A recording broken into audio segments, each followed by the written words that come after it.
ലോകത്തെ ഏറ്റവും വലിയ ജനാധിപത്യ രാജ്യമായ ഇന്ത്യ ഞായറാഴ്ച റിപ്പബ്ലിക് ദിനം ആഘോഷിക്കുമ്പോൾ ഇങ്ങ് കേരളത്തിൽ നിന്ന് ഒരു രാജാവ് ഈ ചടങ്ങ് വീക്ഷിക്കുന്നതിനായി ഡൽഹിയിലെത്തിയിട്ടുണ്ട്.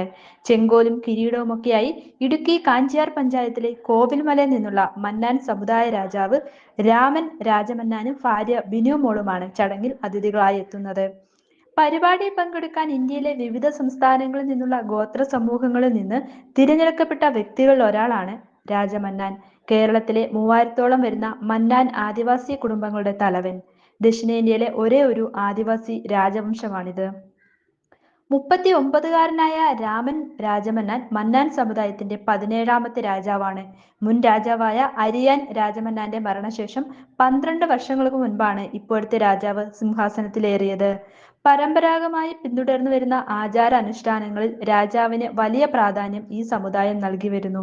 പൊതുചടങ്ങുകളിലെ രാജാവിന്റെ വേഷവിധാനങ്ങൾ പഴയ രാജഭരണകാലത്തെ ഓർമ്മിപ്പിക്കുന്നതാണ്. കസവിൽ മുത്തുകൾ തുന്നിയ തലപ്പാവും അധികാരദണ്ഡും തോളിൽ പരമ്പരാഗത രീതിയിലുള്ള അംഗവസ്ത്രമൊക്കെ അണിഞ്ഞാണ് ഇവർ ചടങ്ങുകളിൽ എത്തുന്നത്. മരുമക്കത്തായ വ്യവസ്ഥയിലാണ് രാജാവിനെ തെരഞ്ഞെടുക്കുന്നത്. തമിഴ് സംസ്കാരവുമായി ബന്ധപ്പെട്ടതാണ് ഇവരുടെ ചരിത്രം. പാണ്ഡ്യ രാജാക്കന്മാർ തമ്മിലുള്ള യുദ്ധത്തെ തുടർന്ന് ഇന്നത്തെ തമിഴ്നാട്ടിൽ നിന്ന് നിരവധി ഗോത്രങ്ങൾ പലായനം ചെയ്യാൻ നിർബന്ധിതരായിരുന്നു. അങ്ങനെയാണ് ഇവരുടെ പൂർവികർ ഇടുക്കിയിലെത്തിയതെന്നും കരുതപ്പെടുന്നു. ഇടുക്കിയിൽ 48 പട്ടികവർഗ ഉന്നതികളിലായി 300-ലധികം മന്നാൻ കുടുംബങ്ങൾ താമസിക്കുന്നുണ്ട്. എറണാകുളത്തും തൃശ്ശൂരുമൊക്കെ താമസിക്കുന്ന സമുദായാംഗങ്ങളുമുണ്ട്. കർഷക തൊഴിലാളികളാണ് കൂടുതൽ പേരും. വനവിഭവങ്ങൾ ശേഖരിച്ച് ജീവിക്കുന്നവരുമുണ്ട്. ഇവരുടെ ആചാര അനുഷ്ഠാനങ്ങളിലെ സവിശേഷത മൂലം പലപ്പോഴും ഈ വിഭാഗത്തിന്റെ ചടങ്ങുകൾ മാധ്യമങ്ങളുടെ ശ്രദ്ധ നേടാറുണ്ട്. രാജാവിന്റെ നിർദ്ദേശങ്ങൾക്ക് വലിയ പ്രാധാന്യമാണ് ഇവർ നൽകുന്നത്. റിപ്പബ്ലിക് ദിന പരേഡ് വീക്ഷിക്കാനുള്ള കേന്ദ്ര സർക്കാരിന്റെ ക്ഷണക്കത്ത് കൈമാറിയത് കേരളത്തിലെ പട്ടിക വിഭാഗ ക്ഷേമ മന്ത്രി OR കേളു ആണ്.